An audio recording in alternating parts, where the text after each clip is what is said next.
व्यापार में मंदी क्यों है? ये एक बहुत ही महत्वपूर्ण प्रश्न है। वैसे व्यापार में मंदी के अनेकों कारण हैं, परंतु आज हम एक बहुत ही महत्वपूर्ण कारण पर आपका ध्यान खींचना चाहेंगे। एक बर्तन का व्यापारी और उसका परिवार जूते ऑनलाइन खरीदता है। जूते का व्यापारी और उसका परिवार मोबाइल ऑनलाइन खरीदता है।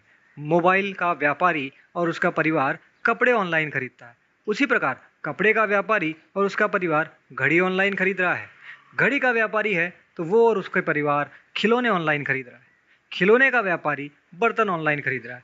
इस प्रकार सभी व्यापारी होते हुए भी दूसरा सामान ऑनलाइन खरीद रहे हैं। और ये सब रोज सुबह अपनी अपनी दुकान खोलकर अगरबत्ती लगाकर भगवान से प्रार्थना कर रहे हैं कि आज धंधा अच्छा हो जाए। कहाँ से होगी बिक्री? कैसे होगा धंधा अच्छा? खरीदार आसमान से नहीं आते। हम ही एक दूसरे का सामान खरीद कर बाजार को चलाते हैं, क्योंकि हर व्यक्ति कुछ ना कुछ बेच रहा है और हर व्यक्ति खरीदार भी है। ऑनलाइन खरीदी करके आप भले ही 50-100 रुपए की एक बार बचत कर लें, लेकिन इसके नुकसान बहुत हैं, क्योंकि ऑनलाइन खरीदी से सारा मुनाफा बड़ी बड़ी कंपनियों को जाता है, जिसमें विदेशी कंपनियां अधिक हैं। ये कंपनियां मुट्ठी भर कर्मचारियों के बल पर बाजार के एक बहुत बड़े हिस्से पर कब्जा कर लेती हैं। ये कंपनियां बेरोजगारी पैदा कर रही हैं और इनके द्वारा कमाए गए मुनाफे का बहुत छोटा सा ही हिस्सा पुनः बाजार में आता है।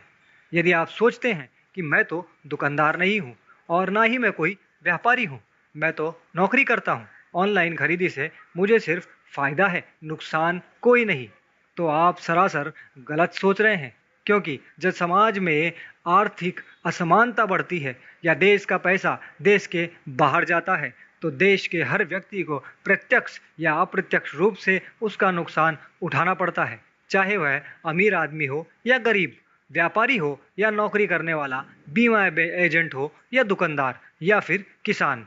हर व्यक्ति को प्रभावित होना ही पड़ता है। हमारी बातों पर गौर करते हुए अगर एक बार सब मिलकर ऑनलाइन खरीदारी पर अपनी डिपेंडेंसी कम कर दें, खरीदारी ऑनलाइन करना कम कर दें, तो सब लोगों का काम अच्छा चल सकता है। अब कुछ लोग कहेंगे कि ये समय बदल रहा है, इसमें ऑनलाइन खरीदारी के बिना नहीं रहा जा सकता। तो भाई ऑनलाइन खरीदारी कीजिए, लेकिन उन्हीं वस्तुओं की जो आसानी से उपलब्ध ना हो, जो आपके आसपास उपलब्ध ना हो, या फिर इमरजेंसी में हर समय हर वस्तु की खरीदारी ऑनलाइन करना समझदारी नहीं है। जरा सोचिए, इससे आपके आसपास जो व्यापारी वर्ग बैठा है उसका क्या होगा? और यदि आपका व्यापारी वर्ग कमजोर होगा तो क्या आपका समाज मजबूत हो पाएगा? और इसके अलावा एक और ज़रूरी बात आप सभी ध्यान दें कि ऑनलाइन अगर आप खरीदारी करते भी हैं तो ऐसी कंपनियों का सामान या ऐसी कंपनियों को प्राथमिकता दें जो स्वदेशी हों। जो ऑनलाइन पोर्टल स्वदेशी है और उस पर भी जो ऑनलाइन सामान बिक रहा है, यदि उसको आप प्राथमिकता देते हैं तो वो पैसा हमारे देश में ही रहेगा, बाहर नहीं जाएगा। समाज में, हमारे देश में असमानता पैदा नहीं होगी और हम आने वाली दुष्प्रभावों से बच सकेंगे। इसलिए हो सके वहाँ तक ऑनलाइन पर कम डिपेंड हो और ऑनलाइन खरीदारी भी करें तो स्वदेशी को प्राथमिकता दें, स्वदेशी अपनाएं, देश बचाएं। ऑनलाइन नहीं, थोड़ा ऑफलाइन भी आएं और आपस में रिश्ते भी बनाएं। वंदे मातरम।